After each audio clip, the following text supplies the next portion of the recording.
शुरुआत में हम मेगुमी को देखते हैं, जो एक गार्ड की शेडो में छुपकर अंदर घुस आया था। फिर वो उस गार्ड को सुला देता है। दूसरी तरफ पांडा भी दो गार्ड्स के सामने एक टायर से खेल रहा होता है। दूसरा गार्ड पहचान जाता है कि ये तो हमारा फाइटर है, ना कि कोई मामूली पांडा। पांडा भी इन दोनों को सुला देता है और इमरजेंसी सीढ़ियों से ऊपर जाने लगता है, जिन पर कोई सीसीटीवी नहीं लगे थे। ये दोनों फिर छत पे आ जाते हैं, जहाँ हकारी का ऑफिस है। लेकिन तभी किरारा इनके सामने आ जाती है, जिसे देख दोनों चौंक जाते हैं, क्योंकि उन्हें लगा था कि किरारा हकारी के साथ ही होगी। मेगुमी को देख किरारा सोचती है कि ये तो वही लड़का है जो यूजी के साथ आया था। पांडा ने इसे अंदर घुसा लिया, मतलब ये और यूजी दोनों जुजुत्सु हाई के स्टूडेंट हैं और हकारी पर खतरा है। वो ये बात बताने के लिए तुरंत हकारी को कॉल करती है। मेगुमी अब अपने डिवाइन डॉग से किरारा पर हमला करता है, लेकिन वो उसके डॉग को वापस उसी पर फेंक देती है। इसके बाद वो ऑफिस रूम की तरफ भागने लगती है। पांडा उसका पीछा करते हुए उसे समझाता है कि हम तुम्हारे दुश्मन नहीं है, हम बस हकारी से कुछ पूछने आए हैं। लेकिन किरारा कहती है कि अब उसे पांडा पर भरोसा नहीं है, क्योंकि उसने उन्हें धोखा दिया है। किरारा की टेक्निक की वजह से पांडा उसके करीब जा ही नहीं पा रहा था। मेगुमी का डिवाइन डॉग किरारा का रास्ता रोक लेता है, लेकिन तभी मेगुमी भी अपने डॉग की तरफ खींचा चला आता है। मेगुमी को समझ ही नहीं आता कि आखिर किरारा की कर्स्ड टेक्निक है क्या, और हम देखते हैं कि पांडा के पीछे किसी तरह का स्टार बना हुआ था। मेगुमी किरारा से कहता है कि हम जुजुत्सु हाई के साइड से नहीं है, तुम्हें पता है ना कि टोक्यो में क्या हो रहा है, वहाँ जो बैरियर्स बने हैं वो कलिंग गेम का हिस्सा है और हमें हकारी की मदद चाहिए। पर किरारा सुनने को तैयार नहीं थी। तो मेगुमी पूछता है कि तुम्हारे और हायर अप्स के बीच में ऐसा क्या हुआ था कि तुम दोनों को जुजुत्सु हाई से निकाल दिया गया। पांडा बताता है कि जुजुत्सु हायर अप्स थोड़े कंजर्वेटिव्स हैं, उन्हें नई तरह की कर्स्ड टेक्निक्स पसंद नहीं है। टाइम के साथ साथ जुजुत्सु नई टेक्नोलॉजी में मिक्स होता जा रहा है और हायर अप्स को ये पसंद नहीं है, जैसे कि हकारी की टेक्निक। किरारा कहती है कि हायर अप्स तो हमेशा से ही दिमाग से पैदल रहे हैं, लेकिन उनका रायता समेटने के लिए गोजो है ना, तो तुम्हें हकारी की जरूरत क्यों है। मेगुमी बोलता है कि गोजो सेंसे को सील कर दिया गया है, पर किरारा को इस बात पर बिल्कुल भी यकीन नहीं होता। मेगुमी सोचता है कि किरारा हकारी के सबसे क्लोज है, इन्हें किरारा को मनाना ही होगा। मेगुमी अब रैबिट एस्केप टेक्निक का इस्तेमाल करता है, जिससे यहाँ ढेर सारे रैबिट्स आ जाते हैं। लेकिन मेगुमी देखता है कि उन सब के ऊपर एक्रेक्स लिखा हुआ था और ऑफिस के गेट पर लिखा था गैक्रक्स। मेगुमी के रैबिट्स पूरी तरह से फेल हो जाते हैं। किरारा सोचती है कि वो अपनी कर्स्ड टेक्निक से शिकिगामी को भी मार्क कर सकती है और ये रैबिट्स भी उसके डॉग की तरह मेगुमी से जाके चिपक जाएंगे और मेगुमी को कुचल देंगे। लेकिन मेगुमी तभी सारे रैबिट्स को गायब कर देता है और फिर पांडा से पूछता है कि उसकी रैबिट टेक्निक कैसी थी। पांडा बोलता है कि एकदम मस्त, बहुत क्यूट रैबिट्स थे, लेकिन मुझसे कम क्यूट। मेगुमी बोलता है कि मेरा मतलब कौन कौन सी जगह वो नहीं जा पा रहे थे। तो पांडा कहता है कि किरारा और ऑफिस रूम। देखते हैं कि पांडा के ऊपर भी इमाई लिखा हुआ है और मेगुमी को भी अपने ऊपर एक्रेक्स लिखा मिलता है। मेगुमी समझ जाता है कि किरारा की टेक्निक तारामंडल से कनेक्टेड है। वो जरूर साउदर्न क्रॉस नामक तारामंडल का इस्तेमाल कर रही है, जो सुन किरारा चौंक जाती है और मेगुमी को पता लग जाता है कि उसका तुक्का सही है। किरारा को टेंशन हो जाती है कि अगर मेगुमी को पता लग गया कि उसकी टेक्निक कैसे काम करती है तो वो ऑफिस रूम तक पहुंच जाएगा, पर वो उन्हें रोक के रहेगी। मेगुमी अपनी बहन सुमिकी का शुक्रिया करता है, क्योंकि बचपन में उसी ने मेगुमी को साउदर्न क्रॉस के बारे में बताया था। ये सबसे छोटा तारामंडल होता है और इसमें 4 स्टार्स होते हैं और ये एक क्रॉस के शेप में होता है। किरारा ने चारों को अलग अलग स्टार के नाम दिए हैं, तो चारों को एक दूसरे से दूर रहना चाहिए, पर मेगुमी और पांडा एक दूसरे के करीब जा सकते हैं और किरारा भी ऑफिस डोर के करीब जा सकती है, पर वो दोनों किरारा या डोर के पास नहीं जा सकते। लेकिन किरारा चाहती तो दरवाजे के अंदर भी जा सकती थी, पर वो खुद भी बाहर ही खड़ी है। हो सकता है कि अंदर जाने का कोई फिक्स रास्ता हो। पांडा बोलता है कि शायद उनके बीच कोई 5वां स्टार है और उन्हें पहले उसके पास जाना होगा, फिर ही वो किरारा या डोर तक पहुंच पाएंगे। किरारा को चिंता होती है कि उन्हें उसकी टेक्निक पता न चल जाए, तो वो एक कार के ऊपर इमाई लिख देती है, जिससे वो कार पांडा से जाके टकरा जाती है। पांडा उस कार को उठा के दूर फेंक देता है, तो वो कार वापस से उसके मुंह पे आके लगती है। मेगुमी सोचता है कि किसी चीज पर स्टार लिखने के लिए किरारा को उसे छूना पड़ता होगा, लेकिन उसने मेगुमी को तो कभी छुआ ही नहीं, पर उसने मेगुमी के डिवाइन डॉग को छुआ था। यानी वो इंसान नहीं बल्कि सीधा कर्स्ड एनर्जी को मार्क कर सकती है। कार और डोर जैसी चीजों को मार्क करने के लिए पहले उनमें कोई कर्स्ड एनर्जी डाली गई होगी। वो कर्स्ड एनर्जी वाली दूसरी चीजें देखने लगता है और उसे एक पार्किंग स्पॉट दिख जाता है, जिस पर मिमोसा लिखा हुआ था, यानी कि वही 5वां स्टार है। दोस्तों, किरारा की टेक्निक का नाम है लव रॉन्डेवू, जिसमें वो साउदर्न क्रॉस तारामंडल का इस्तेमाल करती है। वो अपने टारगेट्स को 5 अलग अलग स्टार दे देती है। अगर वो 2 चीजों को सेम स्टार देती है तो वो आपस में चिपक जाएंगे, जैसे मेगुमी के शिकिगामी उससे चिपक रहे हैं। अब एक स्टार दूसरे स्टार के पास तभी जा सकता है जब वो एक फिक्स्ड रास्ते पर चले, और ये रास्ता है इन स्टार्स की पृथ्वी से दूरी। यानी मेगुमी को पहले मिमोसा को छूना होगा, तब जाके वो किरारा और ऑफिस के डोर तक पहुंच पाएगा। मेगुमी अब अपना एक रैबिट पांडा को देता है और पांडा उस रैबिट को पार्किंग स्टॉप की तरफ फेंकता है, यानी कि मेगुमी ने अब मिमोसा को छू लिया है। किरारा अब मेगुमी की तरफ भी कार फेंकने लगती है, लेकिन तभी किरारा के पीछे से डिवाइन डॉग आके उसे पकड़ लेता है। किरारा को याद आता है कि मेगुमी ने तो अपने डिवाइन डॉग को गायब किया ही नहीं था, उसने उसे एक दीवार के पीछे छुपा दिया था, और जैसे ही उसके और मेगुमी के बीच में किरारा आई, उसने डॉग को रिलीज कर दिया और डॉग अपने साथ किरारा को भी खींचते हुए मेगुमी तक ले आया। किरारा को अब मजबूरी में अपनी टेक्निक को बंद करना पड़ता है। मेगुमी किरारा का हाथ बांध देता है और बोलता है कि अब हमारी बात ध्यान से सुनो। किरारा पूछती है कि तुम्हें कैसे पता कि डॉग इसी तरफ आएगा, तुम भी तो उसकी तरफ खींचे जा सकते थे। मेगुमी बोलता है कि ये एक तुक्का था, लेकिन वो अब समझ गया है कि जिसके पास ज्यादा कर्स्ड एनर्जी होती है उसी की तरफ बाकी चीजें खींची चली आती हैं। पहले मेगुमी डॉग की तरफ खींचा चला गया था, लेकिन इस बार उसने अपनी कर्स्ड एनर्जी को बढ़ाकर डॉग को अपनी तरफ बुला लिया। मेगुमी का दिमाग देख किरारा उससे इम्प्रेस हो जाती है। मेगुमी अब उसे छोड़ देता है और बोलता है कि हमारे पास टाइम नहीं है, प्लीज हमारी बात सुन लो। किरारा अब मान जाती है, पर तभी यूजी ऑफिस का दरवाजा तोड़ते हुए बाहर आके गिरता है। उसे हकारी ने बाहर फेंका था। वो उसे एक और मुक्का मारता है और ये देख हैरान हो जाता है कि यूजी तो बचने की बिल्कुल भी कोशिश नहीं कर रहा और बोलता है कि तुम पागल हो क्या। यूजी मन में सोचता है कि उसे हकारी को खुद पर यकीन दिलाना ही होगा, इसीलिए वो ना तो पीछे हटेगा और ना ही पलटवार करेगा। ये देख हकारी उसकी बात सुनने को तैयार हो जाता है, लेकिन एक शर्त पे कि यूजी को अपने पैरों पर खड़ा रहना होगा। किरारा चिल्ला के बोलता है कि इन लोगों को तुम्हारी मदद चाहिए, पहले उनकी बात सुन लो।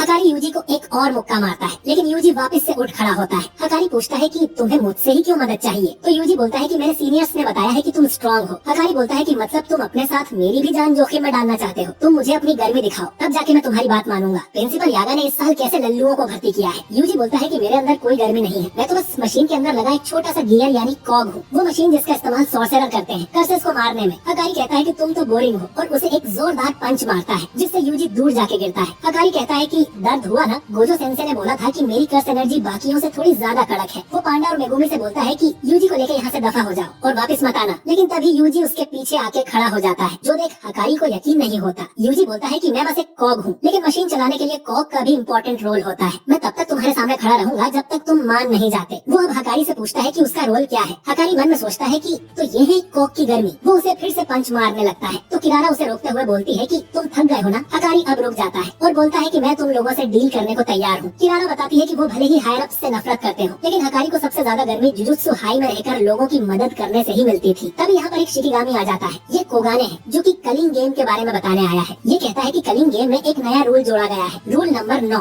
कोई भी प्लेयर किसी दूसरे प्लेयर की सारी जानकारी देख सकता है, उसके नाम, पॉइंट्स, उन्होंने कितने नए रूल जोड़े हैं और वो कौन सी कॉलोनी के बैरियर में है। हम देखते हैं कि ये नया रूल काशिमो नाम के प्लेयर ने जोड़ा था, जिसने ऑलरेडी इतने कर्सेस को मार दिया था कि उसके 200 पॉइंट्स हो गए थे, लेकिन उसे सब लोग बहुत कमजोर लग रहे थे। 400 साल पहले के लोग ज्यादा स्ट्रॉन्ग थे जिनसे वो लड़ा करता था। काशिमो अब सीधा सुकुना से लड़ना चाहता था, इसीलिए वो अपने 100 पॉइंट्स का इस्तेमाल करके एक नया रूल बनाता है कि सभी प्लेयर्स एक दूसरे की इन्फॉर्मेशन देख सकते हैं। और ये एपिसोड यहीं पर एंड हो जाता है।